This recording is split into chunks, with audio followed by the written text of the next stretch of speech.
Welcome back everybody. अधिकतर तैयारी करने वाले लड़के, क्योंकि अब पीटी नज़दीक आ रहा है, प्रीलिम्स नज़दीक आ रहा है, वो क्या करते हैं कि पॉलिटी की तैयारी के लिए किसी पत्रिका का विशेषांक ले लेते हैं, ठीक है, और उसमें पॉइंट वाइज जो दिया है वो रट करके सोचते हैं बन जाएंगे। ना ना ना, आपको उसकी कॉम्प्रहेंसिव अंडरस्टैंडिंग अगर नहीं होगी तो आपकी क्वेश्चन कहीं ना कहीं गलत हो जाएंगे। कॉम्प्रहेंसिव अंडरस्टैंडिंग का मतलब है कि मूल अनुच्छेद को पढ़ना, उस अनुच्छेद से जुड़े हुए संविधान संशोधनों को पढ़ना और उन संविधान संशोधनों की वैधता को या चुनौती देने वाले सर्वोच्च न्यायालय की जो वाद हैं और सर्वोच्च न्यायालय के जो निर्णय हैं, ये सारे तो एक दो पेज में ही सब आ जाता है। इसके लिए ये नहीं कि आपको बहुत ज़्यादा रिसर्च करने की ज़रूरत है। आजकल तो इतना सारा एक्सेस है इंटरनेट पे आपकी कि आप कुछ भी पढ़ सकते हैं, बट आपको एक जगह कंपाइल तो करना ही होगा, एक जगह उस चीज़ को रखना होगा। अगर एक जगह नहीं होगी, बिखरी हुई होगी, तो दिक्कत आएगी। तो मैं अब आपको यहाँ पे अनुच्छेद 16 मैंने पहले बता दिया आपको पूरा। अब अनुच्छेद 16 से जुड़े हुए जो संविधान संशोधन है, इस वीडियो में मैं आपको बता रहा हूँ। अनुच्छेद 16 में अब तक 4 प्रमुख संशोधन लाए गए हैं: 77वां, 81वां, 85वां और 103वां, ठीक, 77, 81, 85 और 103, ठीक। जो 77वां संविधान संशोधन सबके बारे में शॉर्ट में बता देता हूँ ताकि आपका काम आसान हो जाए। 77वां 1995 में लाया गया था, इसके द्वारा हमने 16(4)(a) जोड़ा है, जो SC/ST के लिए पदोन्नति में आरक्षण की अनुमति देता है। 81वां जो संविधान संशोधन है वो हम 2000 में लाए हैं, वर्ष 2000 में लाए हैं। इसके द्वारा अनुच्छेद 16(4) भी जोड़ा गया है। इसने आरक्षित पदों के बैकलॉग को 50% के आरक्षण की सीमा से बाहर किया है। 85th कॉन्स्टिट्यूशन अमेंडमेंट जो 2001 में लाए हैं, इसके द्वारा SC/ST उम्मीदवारों के लिए पदोन्नति में परिणामी वरिष्ठता का प्रावधान, ठीक है, कॉन्सिक्वेंशियल सीनियरिटी का प्रावधान किया गया।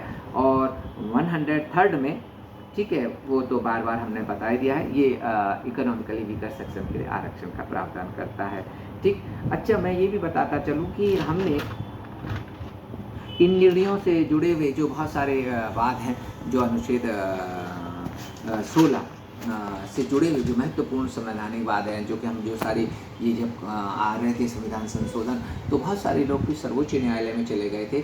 सर्वोच्च न्यायालय में जो सबसे महत्वपूर्ण फैसला आया था वो आया था आपका कि एस नागराजा बनाम भारत संघ बात, ठीक। ये एकमात्र ही फैसला है सुप्रीम कोर्ट का जिसमें सारों को संशोधनों को आपने संवैधानिक अनुमति दे दी, वैलिडिटी दे दी, ठीक। पहला था 77वां, 81वां और 85वां संशोधन को इस वाद में, एस नागराजा बनाम भारत संघ वाद में वैध माना गया। बट हाँ, न्यायालय ने क्रीमी लेयर को लागू करने और पिछड़ेपन व प्रतिनिधित्व के अपर्याप्त होने से जुड़े आंकड़े जुटाने की बात कही थी, ठीक है।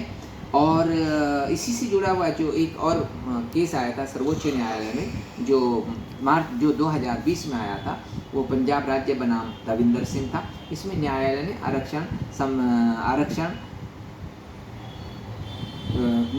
आरक्षण को और अधिक प्रभावी ढंग से लागू करने के लिए अनुसूचित जातियों के भीतर उप वर्गीकरण की मांग की थी।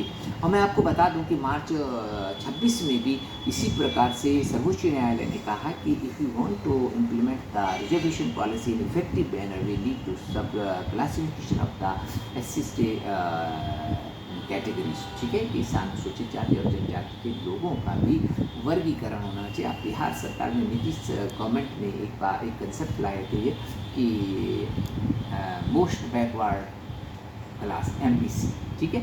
तो मोस्ट बैकवर्ड की पिछड़ों में भी अति पिछड़ा, ठीक है, जो जैसे कि गांधी जी कहते थे कि गरीबों में भी जो अत्यंत निर्धनों में भी जो अत्यंत निर्धन, पुअरेस्ट अमंग द पुअर, ठीक। तो it is very nice decision of the Supreme Court of India that we have to reach to the poorest among the poor people, जो सबसे बैकवर्ड हैं। तो उम्मीद है कि आपके इस अनुच्छेद से जुड़े हुए सारे क्वेश्चन तैयार हो गए होंगे। जाते जाते मैं आपको एक क्वेश्चन दे रहा हूँ, प्लीज़ इसे सॉल्व करें। क्रीमी लेयर की अवधारणा समझाइए। यह अनुसूचित जातियों के भीतर उपवर्गीकरण की अवधारणा से कैसे भिन्न है? दोनों चीज़ें आपको समझानी है। क्रीमी लेयर क्या है और SC/ST का सब क्लासिफिकेशन क्या है। Thank you.